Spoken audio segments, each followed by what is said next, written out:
everybody, welcome into Neville Arena. I'm Nathan King, joined here with Mark Murphy. Just a couple hours ago, Auburn learned its NCAA tournament fate this year, picking up a 9 seed in this year's version of March Madness. Mark, they will face off against 8 seed Iowa in the first round. And I think the biggest story here, Mark, that we've been talking about with Bruce Pearl just a little bit ago, is that, after a season where a bunch of close losses, maybe a bunch of bad breaks for this Auburn team, they get a really good break because they're playing this first round in Birmingham. Of course, Alabama, the #1 overall seed in this year's tournament. They've known for the better part of the last month or so that they will be in Birmingham. But Auburn gets the Birmingham sub-region. Of course, that's great news for them, trying to have a home court advantage, and it's great news for this fan base if you want to see this team play in the postseason.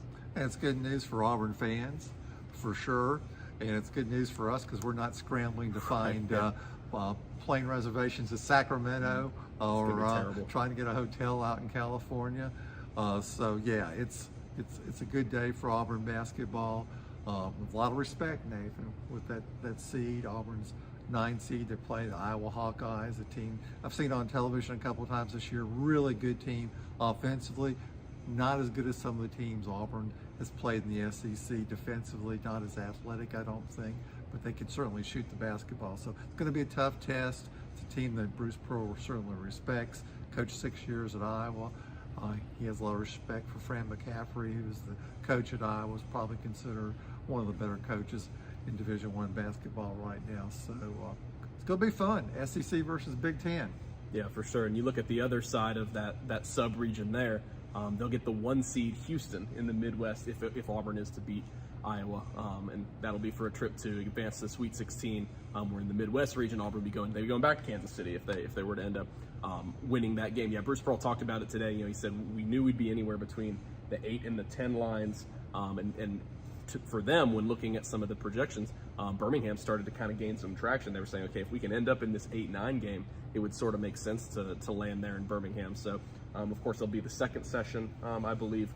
We've got a tip-off time. It's 5:50 Central Time on TNT. You were just talking about it. They get the A team there for the broadcast, and with Alabama in town as well, it should be.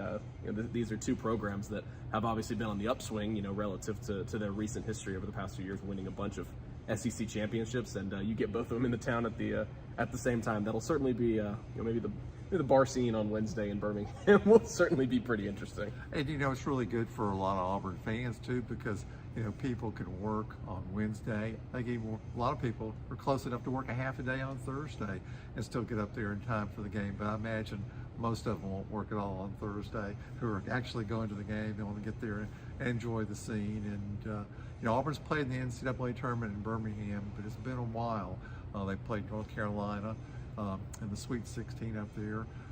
North Carolina was a really good team that year. Sonny Smith was the coach. And the thing about an 8-9 seed, it's a two-edged sword. Now you're going to play most likely #1 seed in the second game, but if you can do what Auburn did in 1986, beat St. John's, they had dilated the #1 seed St. John's.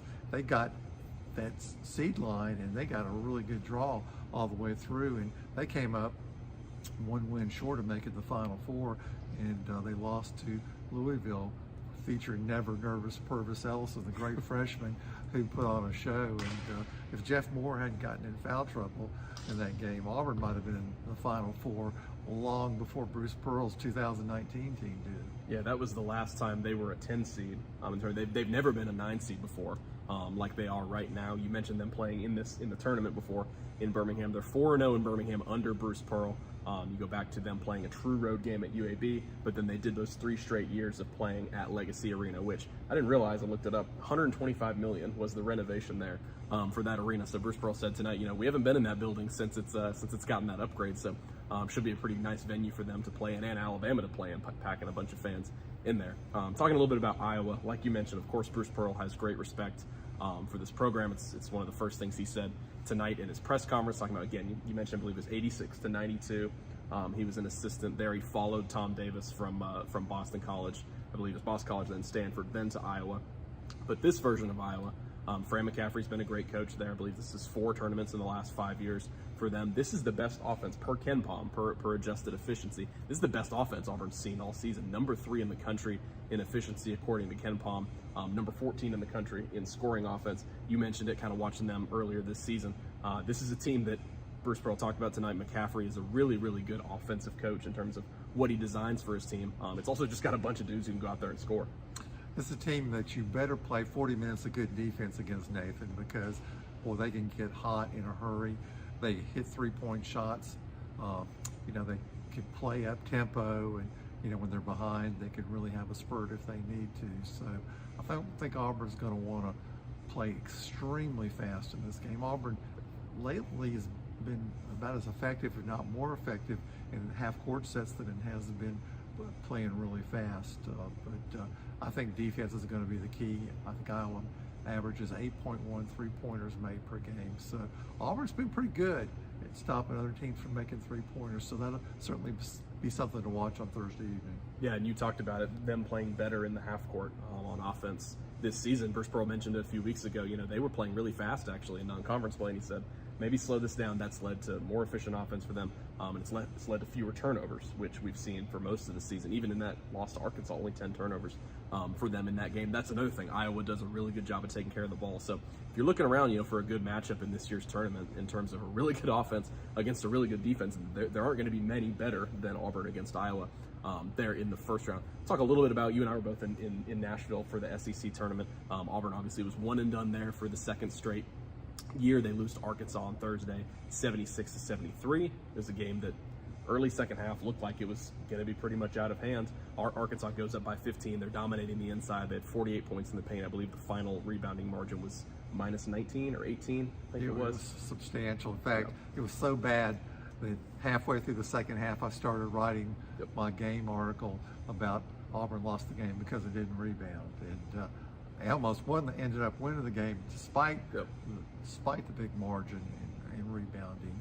And Auburn helped itself by forcing some turnovers for Arkansas and hit some 3-point shots. But just, there's it's a lot of ways Auburn could have won that game. But and give Arkansas credit, they played hard from the start. Had a really good start first half, really good start the second half. Auburn got in a huge hole and just left itself a little margin for error, Nathan, down the last couple minutes of the game. Yeah, it was an impressive comeback for Auburn. They take a lead with 41 seconds left. It was almost pretty poetic. You had the Arkansas native, Alan Flanagan, putting them up with 41 seconds. But it was just another example of Auburn in a close game really not being able to close out. And the guys kind of talked about it after the game, though, in Nashville, was, look, you're not going to see many teams in the country more athletic and more explosive than this Arkansas team was. And that was pretty much the reason for the rebounding deficiency there. And so Iowa, a good rebounding team. I think they're around 120 nationally. They're better on the offensive glass than they are on the defensive glass. Of course, that's what hurt Auburn in a big way against Arkansas. And so I think that's one key you're really looking at, I think, when this matchup came up is, okay, how do they rebound? Because Auburn fans are a little bit scarred by this performance in Nashville. But really, Mark, the trip to Nashville, as we sort of see now with them getting a 9 seed, which is, you look today at the bracketologies in the morning, it was pretty much 9 or 10 anywhere you look. You can sort of see now the committee respecting their non-conference play. That's a big thing. It's the most games against teams in the field in Auburn history. Played 13 games this year, played 13 teams this year. They were in the tournament field. They went 7-10 in those games. Obviously, that's a credit to Mike Burgermaster's scheduling in the non-conference. And again, as Bruce Pearl talked about all season, it finally came to fruition on Selection Sunday.